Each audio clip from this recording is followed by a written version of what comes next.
Now is the time when I get to pay off what we talked about 2 weeks ago when we first met voltage or electric potential. I said at the time that voltage tells you how much energy each charge gets by moving across some distance. So we know we can calculate if a single charge, little q, moves all the way from one end of the battery to the other. We know that it gives up a certain amount of energy, specifically QV. Okay? So every single charge doing that is giving up that much energy, which is really, really interesting. So that means that we could find out how much energy the whole battery would give up if it moved all the charge it can move through. But that turns out not to be a very good question to ask. I may have a battery here that can store, I don't know, let's be really huge and say like a megajoule of energy. Okay, by the way, no battery would likely ever store a megajoule of energy, but that's not very useful if the battery takes a billion years to give that energy up. What we almost all care about, we impatient people that we are, is the power the battery has. That is, how much energy per time it's giving up. Okay? Way last semester, we met very briefly the idea of power. And I said at the time, we're not going to care much about power, we're talking about mechanics. And I was right, we didn't. And we met power a little bit when we were talking about thermodynamics and engines, but we didn't talk about it too much then either. Now is the moment when power really comes into its own in our little year jaunt together. With the electronics, we care about the power. We care about how much energy per time is being given up by something. For instance, a heater might be 100 or 1,000 watts. That tells you how much energy per second it's putting into, for instance, the water, or if you're an electric space heater, into the air. Your light bulbs are rated in watts. The old incandescent bulbs, the ones physicists still love because they're nice resistors, those are, for instance, 60 watts or 100 watts. And there's other sizes, obviously, but those are the main ones. And that tells you how much light is being given off, how much power, mostly as light, hopefully, is being given off by those bulbs. Okay? How are we going to find that, though, from this? Well, this is the energy, okay? So the power given off is QV over T, over the time at which it happens. But hang on. Q over T, that's current, the charge per time leaving the battery. That means power is equal to IV. So rewriting,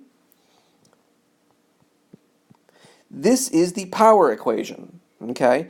It is, I want to point out, really always true of a circuit. Anytime you have a certain current going down a certain potential, it will always be producing this much power, okay? It doesn't matter what the circuit actually is, okay? So a resistor is producing heat, maybe producing some light, so that's where the power is going in that case. Other circuits will be doing other things, making sounds or something like that. Still, if you have a certain current going over the circuit element, that's the power. However, in an ohmic circuit, you have something cool happen. Since V is equal to IR, we could solve for V in here and say P is equal to I times R, that's I squared R. Okay, or we could solve for I in this equation. So V over R is equal to I, so power is equal to V squared over R, check me. Or we can solve in here and get rid of, that's all of them, sorry. That gives us three different versions of this equation, though, okay? Depending on what's going on in an ohmic circuit, okay? If it's not ohmic, you can't do it, okay? But this equation still holds even in non-ohmic circuits. So by default, go to this equation. Go to the top one.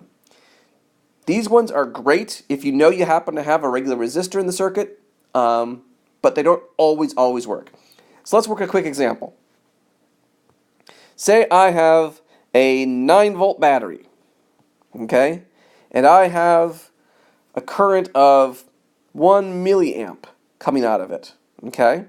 The power is 9 volts, joules per coulomb, times 1 times 10 to the minus 3 coulombs per second. 9 times 10 to the minus 3 watts, joules per second. This is joules per coulomb. This is coulombs per second. The coulombs go away. We get joules per second. That's a watt. Okay? We could conversely say, well, I have 9-volt battery, and I have a 1 ohm resistor. In that case, the power coming out, V squared over R, so 9 volts squared over the resistance is equal to 81 watts. Okay? Conversely, if I have the same battery, but I have a, 3, well, let's make it 9. 9's a nice round number, 9 ohm resistor. Now I have P is equal to, well, it's still 81 volts squared per 9 ohms. That's 9 watts of power coming out. Okay? As I'm changing the resistance, the power is going down. By the way, the resistances went up, the power went down. That's very interesting. That means the lower the resistance, the more power is produced. And this is why short circuits, by the way, are so dangerous in circuits. Why you don't want to hook up two ends of the battery with just a simple wire, a low resistance wire. It will produce all kinds of heat and all kinds of power because of that. Okay? A high resistance element, you put a big old resistor, a mega ohm resistor in there, you would think that would produce more heat. But remember, because of Ohm's law, the amount of current coming out is dropped way, way, way more than the resistance will help you, and so you actually have less power. Okay, that has been powered electric circuits. Next up, we're going to talk very briefly about AC and DC current.